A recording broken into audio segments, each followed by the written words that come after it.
Um, so I had to figure out a new plan and was interested in consulting because I really like problem solving and I like taking something kind of big and abstract and figuring out a way to narrow it down into a more concrete solution and kind of a next step forward.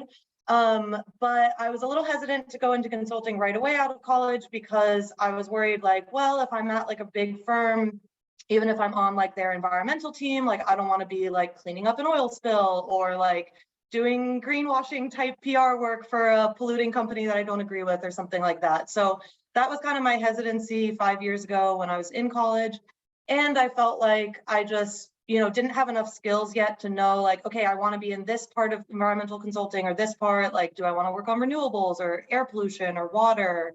I just didn't really know yet. So I wanted to kind of explore more things. So I ended up looking at the small boutique environmental consulting firms. So I work at what I call one of the big boys now, which is like huge. We have over 350,000 employees around the globe. I started initially working for ERG, which has about 500 employees and they're only US based. So much smaller, much more manageable to get to know people and figure out the teams and how the organization works. And they're only public sector consulting. So I was working for EPA federally and working for the state of Maine and state of Massachusetts EPAs as well. So I really loved that, got to work on a ton of different types of projects, which I can tell you more about later, but worked on the social cost of carbon, worked a lot on renewable energy supply options, so types of renewable contracts that companies can execute, did some work on water quality for the state of Massachusetts, and a little bit of work on contamination in international chocolate supply chains. That was a super random project that I got because I speak Spanish. So shout out to languages. But yeah, got to dip my toe into a lot of different things. Really loved working for the public sector because I knew that like my clients all cared about what's best for the world. They were all trying to do the right thing, trying to pass good regulations and things like that. But eventually I got kind of frustrated because it's a very slow pace in the public sector. And Biden had been elected already for a year, but my parts of EPA hadn't really changed very much from kind of the Trump era rules and policies, the kind of hoops that we had to jump through. The Biden era changes hadn't really come into effect yet in the parts of EPA that I was working with and for. Other parts of EPA had changed very rapidly, but my parts hadn't. So I was a little bit frustrated with that. Kind of felt like I wasn't learning and picking up new skills anymore. Felt like it was time to move on, and just wanted to keep being challenged in my work, and especially wanted to kind of gain some more quantitative skills. But my company wasn't winning the projects I was excited about. So, I would bid on proposals and then we wouldn't win. And I was like, I really wanted to work on that project. So started looking and switched over to EY, which is a really big consulting firm. Our environmental practice has about 2,000 folks worldwide right now. So even just the environmental team is 4 times as big as my old company, which gives you a sense of the scale. And I really love EY so far. I've been here since February.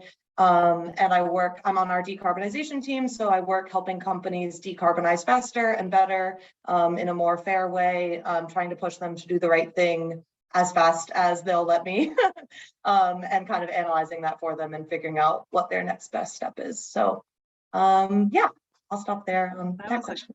Great overview. And I love the impact that politics and sector and how all these things can really influence not just your day-to-day work, but are there jobs available and what projects you're working on? Isn't that incredible? Yeah. Like, to just say, I want to do this, but the where, not just the what. Okay, so my second, so those of you that joined late, I have 2 more questions. We are being recorded. And then it is on you, so have your questions ready. Event ends at 7:45, so this is your time. All right, my second question is, what is environmental consulting? So talking about, to be more specific, the difference between that and say, management consulting, strategy, all the different types of consulting people here, how does this differ? Yeah, so all consulting, as I said a little at the beginning, is about problem solving. The client hires you because they're like, either they don't have the expertise to solve a problem, or they just don't want to deal with it. They're like, I don't want to think about this. I don't have time to come up with a solution. Maybe they could, but they're like, no. So they hire you to be like, you please deal with this. Come back to us with 3 options or some good analysis, and then we'll figure out what to do from there. So generally with consulting, the management at the client makes all the ultimate decisions, which can be a little bit frustrating because you can give them really good analysis and they can still choose to do the wrong thing that you didn't want them to do. And you just got to accept that and be like, listen, I'm going to be as persuasive as I can and give them really good analysis, and hopefully they will listen and do the right thing. But environmental consulting is a little bit different. I mean, you're still solving problems, but you're solving very particular environmental problems. So maybe a company, so we work for companies on all sides of the spectrum of like environmental leaders and environmental laggards, like way behind. So some companies come to us and they're like, literally, what is a greenhouse gas? And it's like, okay, we'll start from 0. Let's start from the basics. And we coach them like, this is why it matters. This is where other leading companies are at. This is, you need to get your act together and this and that way. You need to start collecting this data. We help them make a roadmap. And we kind of help them set goals, help them set targets, help them do their first greenhouse gas inventory, stuff like that. Some companies come to us in the middle and they're like, listen, we have a program, but it's not working very well. Like, we're not accomplishing our goals. We're not making progress, like, help. Some companies are already leaders and they come to us and say, listen, like, we have a reputation to uphold. We think of ourselves as environmental leaders. We want to keep being social and environmental leaders. Like, where do we go from here? What do we do next? They might say, what's upcoming on the regulatory front? Like, what do we need to be ahead of the game on? What should we be thinking about now to prepare for things down the line? Like, how is the market changing? How is social opinion changing? So that's a lot of the different types of things we do. I think in the public sector, for EPA, a lot of what I did was, we have this program, how can we make it more effective? Or we want to accomplish this goal of helping people use more renewable energy. And then they bring it to us and say, like, please analyze what are the barriers that people and companies are facing to using renewables, figure out a plan to overcome those barriers, and then help us implement it. So I would run webinars on certain topics. I would suggest topics that they should write, white papers on. I would write the white papers. I would work one-on-one with companies. So I was kind of an on-call renewables expert that the companies that were partnering with EPA could call me up and be like, we're trying to do offsite solar, but our headquarters are in Wisconsin and we want to do it in Arizona, like, help, what do we need to know? So answering things like that. I think in general, especially at my old firm, which was public sector, it was a B Corp, so like certified, only working for the common good, which is awesome. Especially in that, like a small boutique firm that has that lens and that like explicit mindset, you're only going to be having projects that are in the public interest, and everyone you work with is going to be really like, I want to do what's right for the world. I want to be trying to make a difference. So I really loved that. Like, that really matters to me, and was a really compelling thing about my old firm, and I really loved it. At private sector firms, that's the case a lot of places. It's not the case everywhere. Some places are a little bit more like, we're going to help people save money, and also sort of it'll be good for the environment. Some places are much more like, no, we're doing the right thing for the environment. We're pushing them faster. We're pushing for the right thing. It just kind of depends on the culture of the firm. I love EY's team because they do have that, like, that public interest lens of, we're going to do what's right for society. They're also trying to save these companies money, because that is the best way to convince a company to do something quickly, is if you say, hey, and it's also going to save you money or help your reputation or whatever, help with your stakeholder engagement. And then I think in regular consulting, I would say that kind of lens and that ultimate goal is the main difference, in my opinion. You're going to have smart colleagues everywhere. You're going to have interesting projects. You're going to have a lot of different types of things you might work on in regular consulting or in environmental, but in like management consulting or strategy consulting, the focus is on either cutting costs or increasing revenue or profits or improving operations. Whatever the goal is that the client comes to you with, that is your goal as a strategy or a regular consultant. So the lens is a little different. There are also like strategy consulting firms that have environmental teams. So that's kind of like a joint, option. But yeah, I'd say that's the main difference. Okay, so you guys heard that, right? Even if the organization doesn't only provide environmental consulting, you should take a deeper look because they might have a vertical or an area that has that within the larger organization. So make sure you're being thoughtful of that as you're developing your company list, which of course is informing your networking and your applications. Yeah. All right. Oh, so sorry, just yeah, one more please. quick thing on that. So for instance, I work for EY, which is one of the big 4 accounting firms. They were originally an accounting firm, PwC, Deloitte, KPMG. Yeah. But pretty much all of those firms now have like an environmental consulting wing, which is what I'm in. And same thing with McKinsey, Bain, BCG. Those were originally just like strategy business consulting firms. They all now have an environmental wing. Different of them are more or less developed. Some of them are more or less like public interesty. I know that like, for instance, McKinsey right now is like doubling or tripling their environmental consulting team. So like they're trying to beef that up. And honestly, I would say all of the consulting firms are desperately trying to hire environmental consultants because it's booming like crazy in the public sector, sorry, the private sector. And there just aren't enough people with that experience. So they're all kind of trying to snap up anyone with environmental consulting interest or experience. Good, love it. Okay, my last question, and then we'll open it up to the group. How did Bowdoin prepare you for this career path?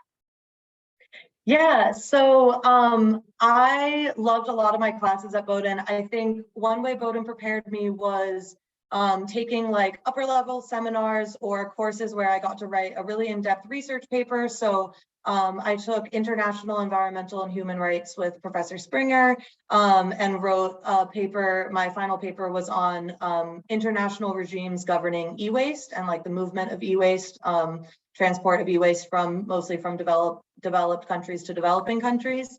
So that was an awesome like topic I got to dive into. And now if international e-waste comes up, I have a couple things that I know about it where I could have at least a basic intelligent conversation with somebody and, you know, ask them an interesting question and so on. So I loved that.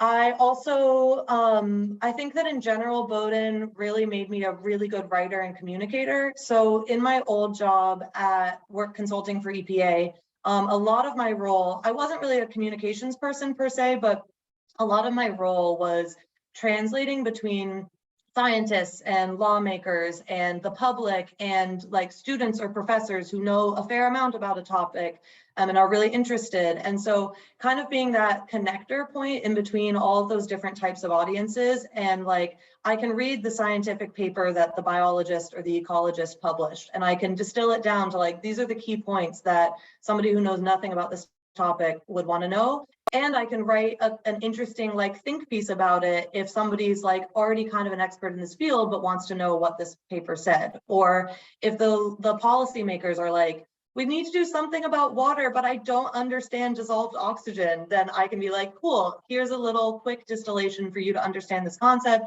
so that you can write a good policy about it. So I think those kind of like connection and translation skills are really important. And I feel that Bowdoin's classes prepared me really well for that. Right now I've been writing, so for EY, for my current firm, I'm doing our own climate scenario analysis. So for the firm, analyzing like in a business as usual, high carbon world and in a low carbon world, what are our company's climate risks and opportunities and like key things that we need to be looking out for. And so I'm writing that report and I'm getting to do everything from like the beginning of like figuring out which risks to analyze, trying to narrow down the list.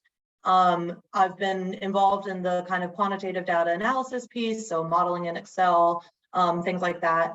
And then also, you know, presenting to leaders, presenting the results, talking compellingly about our results, and have gotten to draft up major sections of the report, kind of interpreting our results for eventually the broader public.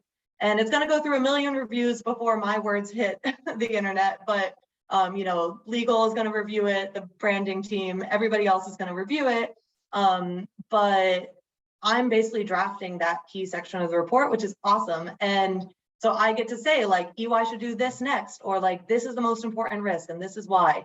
And my manager was reviewing my work and was like, Meredith, like you are so good at like science communications and like translating these like complex technical results into words that other people can understand. So I think that came from Bowdoin. I didn't necessarily understand that like not everybody who finishes college and starts working in consulting has those skills. But after editing some of my colleagues' writing, I think not everyone has those skills. Or certainly like working with like an engineer or a computer scientist or somebody who's really, really technical. Their writing is often hard to understand for a broader public. So that's a really good skill. And I think just thinking about the world in insightful and interesting ways, thinking about the bigger picture of social justice and the effects on society, the effects on communities, things like that.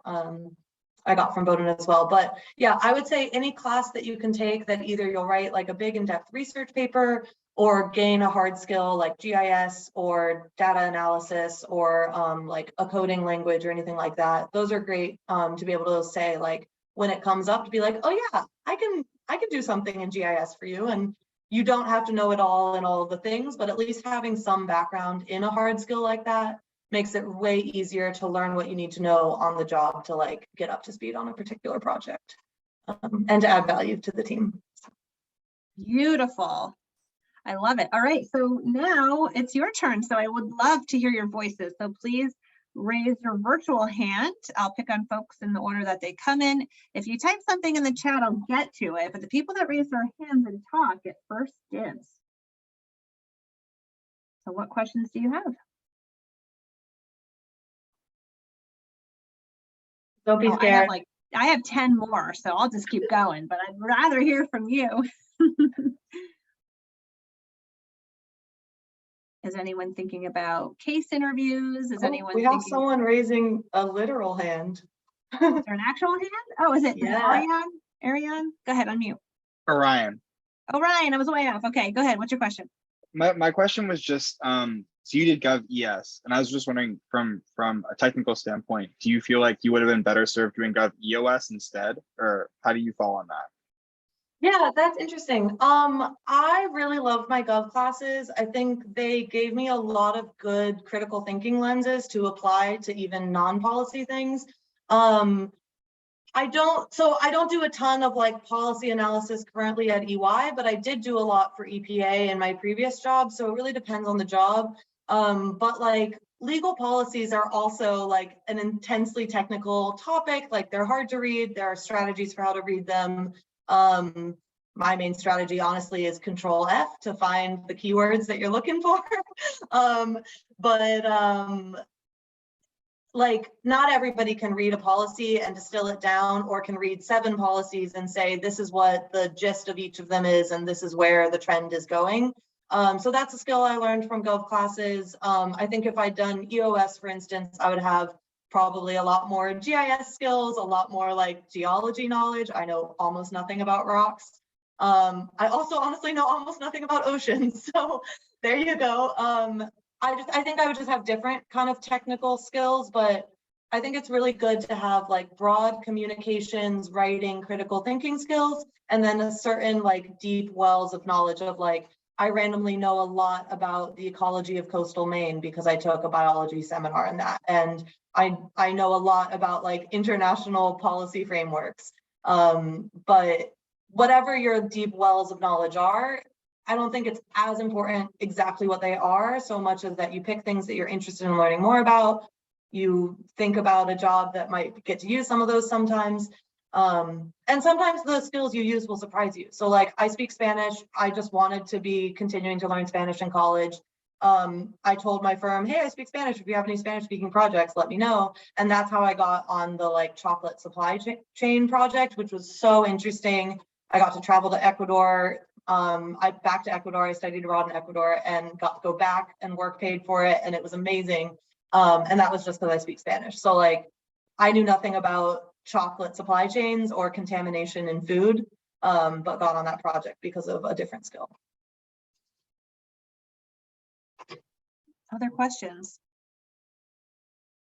The virtual hand thing is you go to the reactions button and then there's a raise hand option, or you can type in the chat. While we're waiting, oh, okay, Paul, yes. Oh no, I can't hear you. You're unmuted, but we can't hear you. And if for some reason there's a technical thing, just type in the chat. Try again. Now. Yes. Okay, awesome. Meredith, thank you for joining us. I was just wondering if you could maybe walk us through career options for people in environmental consulting. Like, where do you end up in 5 to 10 years? Do you go to business school or do you stay in it? Thank you. Yeah, that's a great question. So I think entry level, you start off like learning a lot of skills, kind of picking up as much as you can, absorbing like a sponge. And I would say kind of when you're first starting, try to strategically network with like managers or middle managers who are doing work that's exciting to you, because then you'll see what kind of career path they took. Do they have an MBA? Do they have a master's? Do they have a PhD? And you'll be able to, if they have a project and they're like, oh shoot, we need an entry-level staffer, they'll think of you hopefully and be like, hey, join this project. That's how I got on a project for the state of Maine, working on the social cost of carbon, which was one of my other favorite projects. And I just got it because I bugged Charles, who's the economist, who his work was interesting to me. He did climate economics. And I was like, Charles, I'm not an economist. I'm not a statistician. I want to do work in Maine. Let me onto this project. So that's kind of entry level. Then I think at my level, it's really exciting because I'm getting to the point when I'm getting to really like draft a lot of content and like really take the first stab at like, okay, let me design this workshop for these stakeholders and what are our objectives? How can we accomplish those? What type of conversation do we want to be having? And I also sometimes get to delegate the slightly more boring tasks to the entry-level folks, which is nice. But it's not as boring for them because they don't know how to do those things yet. So they're learning. And like for me, I've already learned how to do that thing. So I wouldn't be gaining skills if I did it. So that's kind of exciting for me, honestly, to get to step into like, oh, I get to like delegate sometimes. I think the next level up. So my next step would be to be a manager. And if you're managing, you have to do a lot more business development, a lot more proposals, and like client relationship development in either the public or the private sphere. That's pretty much true. And you're doing a lot more like, organization of the team. Are we on budget? Do we have enough staff on the team? Do we have the right skills? And you're still producing work and reviewing work. And so once you're a manager, like my manager isn't really going to take the first stab at drafting the report. Like I do that and my staff person, the entry level person helps. And then the manager reviews and they say, you want to change it in this, and that way. They give us kind of a steer and then we go back and make edits and then they look at it again. And then it goes to the senior manager or the partner or whoever to do final review before it goes to the clients. Then once you're a partner, which EY's average age of partnership is around 40. They're trying to bring that back down to like 35. But if you're a partner, really most of what you're doing is like client relationship management and like big picture thinking and like, okay, we have this client, we're doing tax work for them right now. We want to be helping them on sustainability too. How can we make that happen? How do we make those connections? And they're kind of like overseeing the broad goals of the work and like making sure everything is getting delivered high quality and things like that.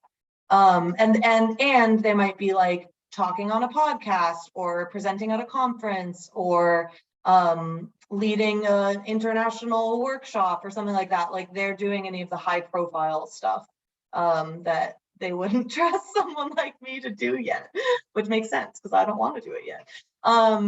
So those are kind of the career paths if you stay in consulting. Another career path is to jump to industry. So that's pretty common that people jump back and forth. So you might spend 10 years.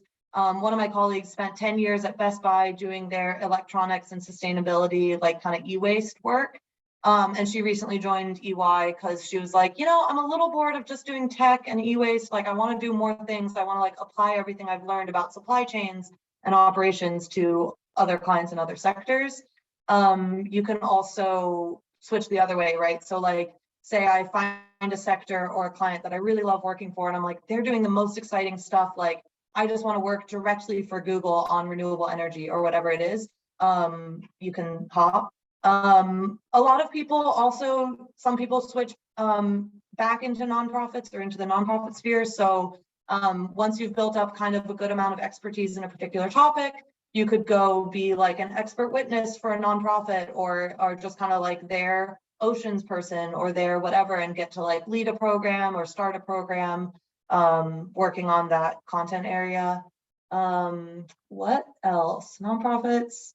You could go into government, I guess, if you, yeah, I mean, getting a government job, in my experience, is challenging. When I was thinking about switching firms, I also applied to EPA jobs for a while. And I felt, not to discourage anyone, if you want to work for EPA, by all means, go for it. Ping me later. I'll give you some tips. The federal resume is super weird. But I thought like, oh, I've been consulting for EPA for 4.5 years. Like I should be an easy, obvious hire. No, there's a ton of competition for federal jobs. It's really hard to get one, but not impossible. Anyway, so I thought about going to work for EPA directly. Yeah, I feel like those are most of the things. Oh, you could also work for like local government and like be their water quality person or whatever. Honestly, I think consulting opens up so many doors. There's so many different types of things you can do, and you can figure out what kind of content area you want to dive into more and then build a path from there. I'm hoping personally to work more on international climate work. And I will be doing that in the next phases of my career. Soon-ish, to be able to like combine the Spanish and the international environmental politics and the decarbonization like consulting realms of my experience. So that is in the works. And that's kind of my strategic pivot that I'm moving into. Oh yeah, okay. Somebody asked a great question about the pros and cons of being at a small versus a big company. That's an excellent question. Definitely pros and cons to both. So I started at a small company. It was really awesome because like I knew our CEO, I was friends with or friendly with like all of the vice presidents. Like it was really flat and chill in the sense that like I could send anybody an email and they would probably read it and listen to me, and could kind of give my input very directly, because there was only 500 people. And my ERG has a very like personable, very flat, like non-hierarchical structure.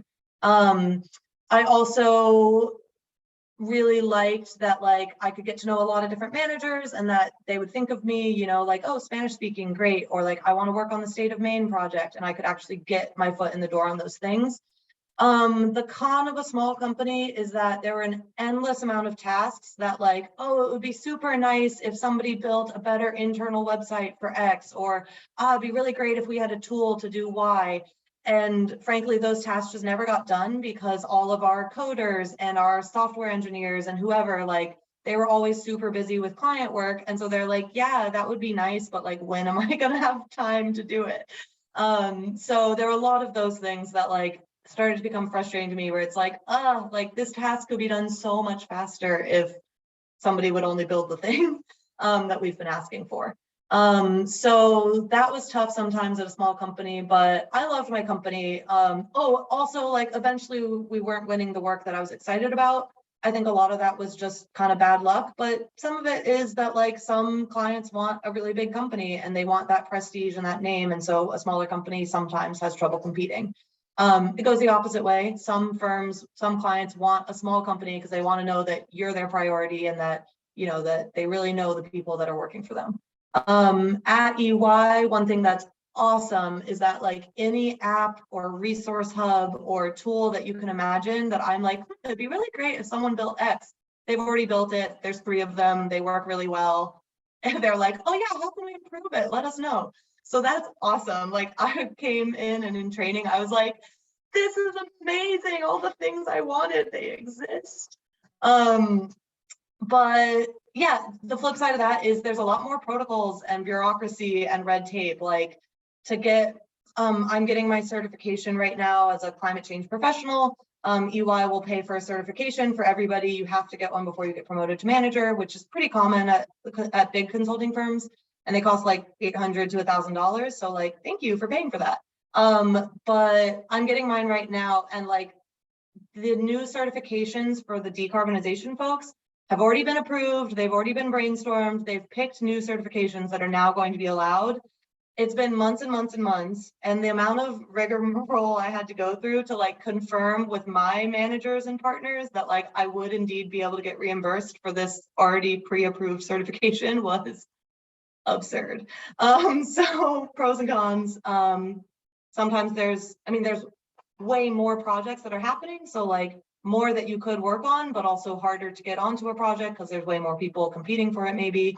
And it's just sometimes overwhelming, the scale of like people and projects and tools and everything. So it's like really hard to know everything that's out there. And sometimes it feels like I know there's a tool out there that can do the thing I'm looking for, but I just can't find it, which is no fun. So yeah, definitely pros and cons. I've really loved, honestly, starting in consulting at a small firm and then moving to a big one, because I feel like I got to learn a ton of important skills at the small firm, figure out like, how long do you struggle with a task before you ask for help?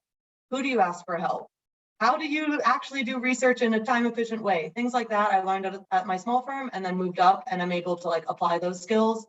And from the smaller firm, I was able to kind of strategically pick projects I wanted, I think a little bit more easily, and then use that to switching to my new firm. I was like, I'm a decarbonization person. I want to work on climate. Like, this is my experience. This is my specialty. And like, say that. So then now I'm going to keep getting staffed on more of those types of projects. Okay, that was a very long answer. Ryan. Yeah, can you talk a little bit about work-life balance? And like, I assume it's different between a small and a large firm, but consulting is notoriously one of those professions. Yes. Yeah, so this varies a ton, like you said, based on the firm. So even between the big firms, it varies a lot. So my experience at EY so far has been quite good on work-life balance. I should back up. At ERG, I worked 38 to 40 hours a week, like didn't really work more than 40 ever, unless like we had a major proposal that we were like rushing to get out the door, or like all of a sudden the client moves up the deadline or something. It was a very rare occasion when I worked more than 40. And that was awesome. That was like, my managers expressly said, they were like, do not work more than 40 hours. Why are you on late? Like, stop working. And that was awesome. My managers also were great managers. There were a few managers, even at my small firm, that were workaholics themselves. So they had bad boundaries, and then that can spill over into their teams. So I would say find the good managers, find the managers who have good work-life balance, and then they will create that environment for their teams. Also, just kind of read about and try to listen to the culture of the firm. So I don't want to throw anyone under the bus, but when I was applying with the big three firms, McKinsey, Bain, BCG, the Bain people that I was like talking to and networking with, they were so busy and so overwhelmed with work that they couldn't even talk to me for 20 minutes. So like, she kept pushing. She pushed probably 5 times. And I was like, this is a bad sign. And she kept being like, oh, it's just this week, or it's just today. And I was like, okay, but you said that the last 3 weeks. So like, I think if somebody is too busy to network with you, probably means they're in over their head. Not everyone, you know, not always, but it's kind of a sign to watch out for. And I would frankly just find somebody roughly at this level, you know, 0 to 5 years, maybe 2 to 5 years, and just ask them, be like, how much do you work? Because everyone will say, oh, I'm busy, or, oh, it's not that bad. But it's like, not that bad can mean 60 hours a week to some people if their colleagues are doing 80, and not that bad can mean 45 or 40. So I ask people, like, how many hours do you actually work a week? My other tip is in general. So when you're interviewing, they'll have time for you to ask questions at the end. You don't want to ask any of the like hard-hitting questions at that point. Like, you don't want to ask about how's your work-life balance really. Your goal with those questions is just to connect with the interviewer, to have them have a positive impression of you, to like connect on a personal level.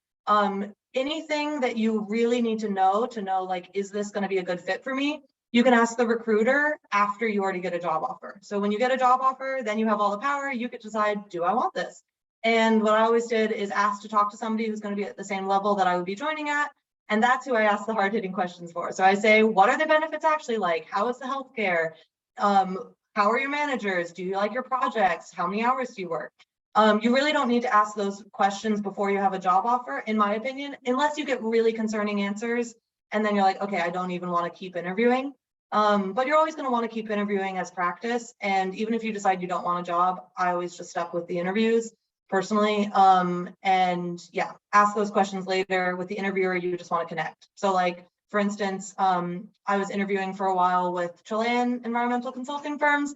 And a lot of these Chilean consultants had done grad school in Boston. So they went to MIT or Harvard, which I knew from stalking their LinkedIn. So at the very end, I'd say, oh, I see you went to grad school in Boston. Like, how did you like it? And they're like, oh, I loved it. And I'm like, I live in Somerville. Like, Boston's great. And then they're like, oh, rad. This like American girl who speaks Spanish and is trying to move to Chile, like lives in Boston. So yeah, I have now forgotten your question, but I think I answered it. Work-life balance. It depends. Right, meaning don't let that be the deciding factor so early in, because sometimes you really don't know what your threshold for these things are until you get in there, or maybe you're willing to buckle down for a year or two and then later be more, that's more of a driving. Also, one thing about work-life balance, in my experience, it totally depends on how many projects you have. So some firms, you're only staffed on one project at a time. It might last for 3 months or a year, and like you're only doing work for that client. And honestly, I think those can be really good work-life balance situations, because your manager knows that like they have all of their tasks, they're giving you all of your tasks. So they need to manage that it's 40 hours a week roughly, and that you don't get burned out and stuff. Those can also be sometimes a tricky work-life balance situation if the client is super, super demanding and ridiculous, because then if it's just you who's on the hook to make the slides or to write the report, then it's like, I'm underwater. And then you just communicate to your managers, you set boundaries, you say this is unsustainable, and so on. At ERG, I often had like 4 or 5 smaller projects at a time. And I really liked that because I got to work on a lot of different things. And if I was bored with Excel, I could start doing a writing task. If I was tired of thinking, I would do an Excel task, whatever. But sometimes it's tricky if you have a bunch of projects, because all of a sudden, if only one project is on fire at a time, you can say, great, I'm focusing my energy here, tell all the other projects to wait, push back the deadlines, communicate to your managers, etc. But if 2 projects are on fire at once, that's no fun, and then you will be working late. So it really totally depends. At EY, for most of my time, I've had 2 major client projects splitting my time 20 hours a week. And for the most part, I've been lucky in that they've each only been on fire at opposite times, which is great. And there's not always something on fire, but metaphorically. So yeah, totally depends on number of projects, and just communicate to your managers what's going on, because they can't fix it for you if they don't know that you're swamped and staying up late. So Lauren, you're going to be our last question. And before we go into that, Meredith, is there a good way for folks to stay in touch with you after, whether it's LinkedIn or something like that? Yeah, so LinkedIn is good. Feel free to friend me, follow me, whatever. I don't and oh my God, I'm already that old person. Okay. Honestly, text is the fastest way to reach me, to like set up a follow-up call. Maybe don't all text tonight, because that'll be overwhelming, but like wake up, but I'll put my cell in here. I don't really check my personal email very well, because I spend all day on my work email, and I'm like, I want to chill and read my book. Text me, LinkedIn message me. That's better than email. And yeah, I can actually stay on until 8 if you want to, but Vicky, I don't know, maybe that's a no, up to you. But if people have more questions. All right, let's kick it off with Lauren. Go ahead. I was wondering if there was anything that you felt unprepared for, or the largest kind of adjustment that you needed to make as you were entering this field. Oh, yeah, that's a great question. I think so. I started off doing a lot of work on renewable energy and like pretty technical work about contracts and supply options. And I knew 0 of that from Bowdoin. Like, I had learned in school that like scientists and engineers know how to use 100% renewable energy. We just need the political will to do it. I knew like a take on renewable energy, but I knew nothing about offsite solar or power purchase agreements or green tariffs. And so I just learned all of that on the fly. And one of my first projects was actually writing up like a description of each of the supply options. So I was like, cool, let me learn them real quick, and then I'll convey them to the public. But I learned a lot. So that's one thing. Like, there's going to be technical content that you just don't know, and that's fine. Just be upfront with people. Like, people ask like, hey, do you know anything about this X topic? Don't lie. If you've heard of it, you can say, I've heard the acronym. I don't know much about it. If you've never heard of it, be like, no, fill me in. Like, they're not going to stress. They know that you're fresh out of college. They're not going to expect you to know everything technical. I also think I knew nothing about case interviews. So I didn't actually have to do case interviews for EY or for ERG. So boutique firms, you probably won't have to do case interviews. It's more just going to be a typical like behavioral interview. You might have to do like a writing sample or do like a quick data analysis test. Nothing stressful. I was just given like a little table of data and said like, what can or can't you say from this data? And so I changed it to percent change and said like, great, this is the top sites or whatever. So that was my interviews for ERG. For EY, honestly, my interviews were so quick because like I said, they're desperately trying to hire people with environmental consulting experience. I had 4.5 years of super relevant experience. They were like, they needed somebody who knew renewable energy stuff. And they were like, done, great, yep, hiring her. So that was my experience. The interviews I think will be much more extensive if you're fresh out of college trying to interview for like a big consulting firm. I took a couple months to figure out how to do case interviews and was ultimately very successful at case interviews as well with like the McKinsey Bain BCG. So if you have questions about case interviews, feel free to reach out. That's a whole other thing. We'll set up a separate call. Case interviews, what else did I feel slightly underprepared for? I had another thing I was going to say.